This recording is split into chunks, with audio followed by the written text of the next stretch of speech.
Hi everybody, my name is Barry Schwartz and this is the Search Buzz video recap. Today is Friday, March 15th, and this is the search news we covered over at the Search Engine Roundtable at seroundtable.com over the past week. A lot to discuss. First, I believe the Panda, last manual Panda refresh was pushed out today, Panda version number 25. It was either pushed out today or yesterday afternoon. Google has not yet confirmed this, but Matt Cutts at Search Marketing Expo this past week announced that Panda will be pushed out sometime either Friday or Monday, sometime this weekend. He wasn't exactly sure on the date. So he said that's probably going to happen. He also said that this might be, or the future updates, I don't know if we included this one or one after this one, will start to be more rolling in nature, meaning they're more integrated into the actual search algorithm. He said this the second to last session at XMX on, I think it was Wednesday night. We have a recording from Danny Sullivan about exactly what he said. And in short, he basically said that rather than having some huge change that happens on a given day, you're more likely to, in the future, to see Panda deploy gradually as we rebuild the index. So you're less likely to see these large-scale sorts of changes, and more likely, he basically said, to see gradual updates where it's more real-time, I would assume, in nature.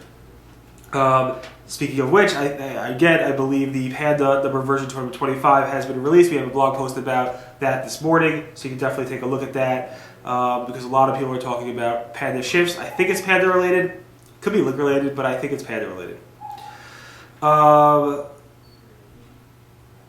So also at XMX West, Matt Cutts of Google pretty much announced that the next Penguin update will probably be their next biggest update in 2013. I asked basically what will people be talking about, SEOs and webmasters be talking about in terms of algorithmic updates in the future. We had Panda 2011, we had Penguin 2012. Before that we had EMD updates and stuff like that throughout the time. But what will be the big update that webmasters is talking about? And Matt Cutts said he thinks it will be the next generation version of Penguin, which we might call Penguin 4. He didn't give a specific date, but it said sometime in 2013, which obviously is a long time. That being said, he thinks that there will be specifically a large update regarding rebuilding the Penguin algorithm sometime in 2013 that will probably be very significant towards webmasters. Also, Danny Sullivan covered during when Matt Cutts, Dwayne Forrester of Bing, Matt Cutts of Google, and Danny Sullivan were on a panel at South by Southwest this past Friday, a week ago. It was at night, at least our time. He basically said the next algorithm they're working on is going after low quality merchants. I'm calling this the Google Merchant Quality Algorithm. That being said, it seems like Matt Cutts is sometime in 2013 Google's going to release a Google Quality Merchant Algorithm that actually goes after poor and low quality merchants. Speaking of algorithms and updates, Matt Cutts also said at XMX West, a lot of things coming out of XMX West, as you can see, that they will be going after another link network. Remember last week we reported that Google went after a link network called SAPE. Matt Cutts did not confirm specifically which network it was, but he basically did confirm at XMX West that they did go after a link network that week when I reported it. And he said again that he will be, or Google will be, in the next 2 weeks or so going after another link network. He didn't specifically say which one, but they are actively going after link networks, so be prepared. So then I wrote a blog post about, XMX West, he was asked a question, why does it appear that big brands are treated differently than smaller brands in Google? If a big brand gets a penalty, like Interflora, which got a penalty, they were only penalized for 11 days. Why when big companies get hit by algorithms, it seems like they are more well off than smaller brands. So obviously bigger brands, he said, in general are have a better link network, have a better content, are obviously seen a lot more and trusted a lot more by people. But he basically said that big brands do get penalized. Big brands are not treated differently, and big brands don't like talking about it. He said typically big brands do have issues and they're constantly things. So he's basically saying no, big brands do get penalized. They are treated exactly the same as other brands. So it's just a misconception that people have. So I went ahead and did a poll. Does Google give brands preferential treatment? We have just about 300 votes on this thread, and 75% said that Google does give preferential treatment to big brands. So that's a pretty significant perception, at least amongst the SEOs and webmasters, about how Google treats big brands. It's probably a good poll for Google to look at and say, how do we change that perception? Obviously, Matt Cutts is working on that. Another way they can change that perception is by getting more people from big brands to actually talk about their penalties. This morning, I noticed that a representative named Nick from the BBC, the world's largest news organization in the world, said that they received an email on Saturday saying they have an unnatural link notification. He basically said, on Saturday we received a notice of detected unnatural links. I believe it's meaning that, I'm not sure if it's external or internal, but I believe it means that the BBC is linking out to unnatural places. Or maybe it means that they have unnatural links coming to their website. If it's unnatural links coming to the website, I don't see why they would care. The amount of links, quality links that BBC has is tremendous. That being said, a lot of these huge sites are run by multiple organizations or with divisions of the company, especially advertising, and they might put ads on or links on pages that shouldn't be there, and they have to track down what it is. So his major thing was, given the BBC site is so huge, with so many independently run subsections with literally thousands of agents and authors, can you give us a little clue as to where we might look for these unnatural links?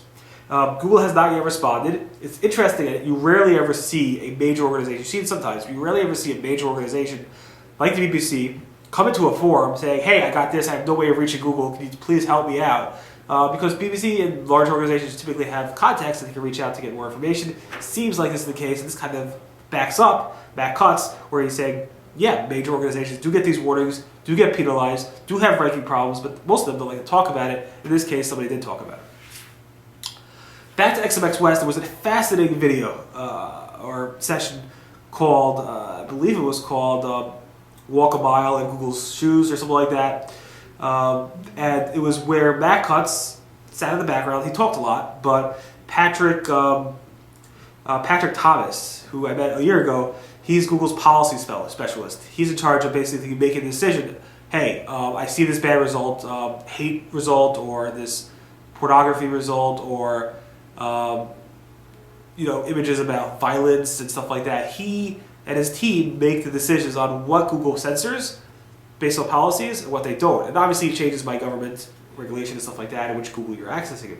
So basically he said, what would you do? Basically, he gave examples of, obviously pornography or anorexia or violence or whatever it might be, hate. What would you do if you ran your own search engine? It's a very fascinating panel. If you have time, there's basically an hour. I have a video there, which basically shows you, what decisions decision processes they have to go through and what they've done. You definitely take a look at that. We have the video. I think it was posted on March 12th at SERoundtable.com. eBay. So they came out with a report basically claiming that Google ads or search ads in general don't perform as expected, meaning they basically said consumers simply substitute organic search links. The results Google search algorithm brings them back to companies having to pay. So basically, they're saying that brand keyword advertising has neither a persuasive or informative value to well-known corporations. Basically, because everybody knows about eBay, we're not going to get any benefit out of using Google Ads.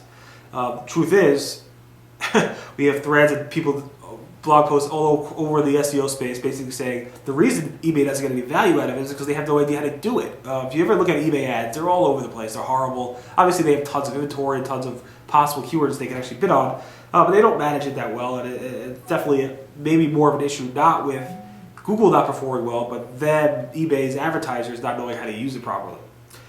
Google created a great resource for hacked sites. You should definitely take a look at that. It goes through an 8-step process on how you could go ahead and get your site that's hacked back to the search index and fix it. It's one of the most common questions Google gets in the forums, so I'm glad they made it. Redirects. So there's a new Google Maps rule that you can no longer have redirected URLs into Google Maps, Google Places profile. That's a new rule. Big news this week, at least for me, was Google has announced they're getting rid of Google Reader. One of probably the most used application I use outside of, I guess, a browser. It's how I provide most of my news to you guys. Google's Reader is getting rid of, is going to be gone after July 1st. I'm probably their, I think, top 10 user from at least what they told me in the past. I consume close to 30,000 plus news items per month. I click on thousands of them, and I've read probably tens of millions of articles since using Google Reader, through Google Reader. That being said, I am looking for an alternative. Everybody's really upset about Google Reader, but it is what it is, and it's closing down July 1st, and hopefully we'll find a good alternative. Finally, Google had a great logo for Douglas Adams. He had obviously a short life. He only lived 49 years old. He was only 49 years old when he passed away, but Google wanted to celebrate his life with basically an interactive doodle taking you through some of his works. Definitely take a look at that. Even that doodle has the purpose and the meaning of life, which is 42. That being said, thanks so much for listening to the Search Buzz video recap. My name again is Barry Schwartz. This is the search news we covered over at the Search Roundtable at SCRoundtable.com. Today is Friday, March 15th. Everyone have a great weekend, and I'll see you guys next. Bye.